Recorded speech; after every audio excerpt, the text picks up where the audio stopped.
আপনাকে সাকিবের ব্যাপারটা আসলে আপনাকে আমি বলেছি যে বোর্ডের কিছু পলিসি থাকে, এটা আমি আমার ডিরেক্টর আলাপ করবো যে আমাদের পলিসি কি হচ্ছে সাকিব আল হাসানের ব্যাপারটা, আমি এই দিকটাকে বলেছি।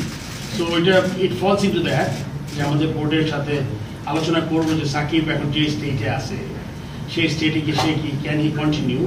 অবশ্যই ডিপেন্ড করে যে আপনার এই যে দুটি টেস্ট ম্যাচেস আছে তারপরে কি হবে, তখন বোর্ডের একটা পলিসি ম্যাটার হবে।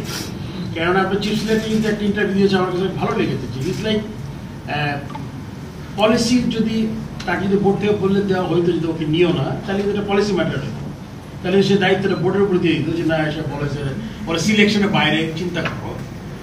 কিন্তু যেহেতু ছিল না সাকিব ঢুকে গেছে, এখন সাকিব বাইরে থেকে ঘুরে ঘুরে খেলতে পারবে নিলে আরেকটা ব্যাপার, যেটা আমরা খুব সিরিয়াসলি দেখবো। আরেকটা কোশ্চেন কি আছে চন্দ্রিকা হাতুর সিং এর ফিউচারটা, মানে আপনারা যদি এখন কোচ পান,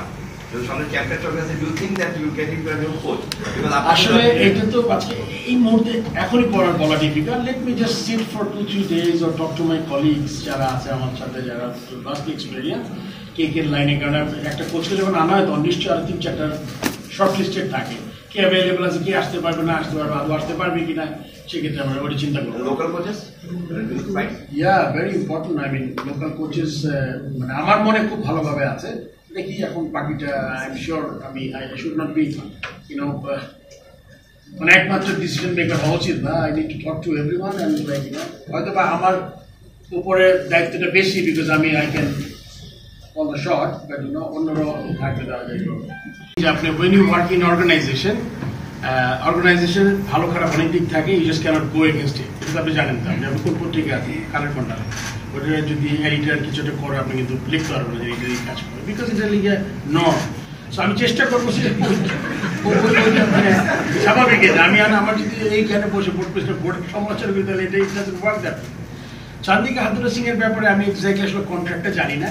আমি কিন্তু আগের স্ট্যান্ডেই আছি যে আমার মনে হয় যে যেটা আমি বলেছি ওইটা আমি কিন্তু বের হয়ে যায়নি। বাট এখন যেমন আমার অফিসিয়ালি কিছু জিনিস দেখতে হবে যে না মানে কেমনে কি করা দরকার, তার যে বেটার কাউকে পাইলাম কিনা, বা তার কাছাকাছি কারো ছোট কাউকে পেলাম না যে আমাদের জন্য বেটার সার্ভিস করতে পারবে, এটা দেখবো। তারপর কথা বলবো, সিইও আছেন আমাদের আগে যারা কাজ করে তাদের সাথে কথা বলে নিবো, তারপরে আমি স্ট্যান্ড থেকে সরিয়ে নিয়ে আসবো।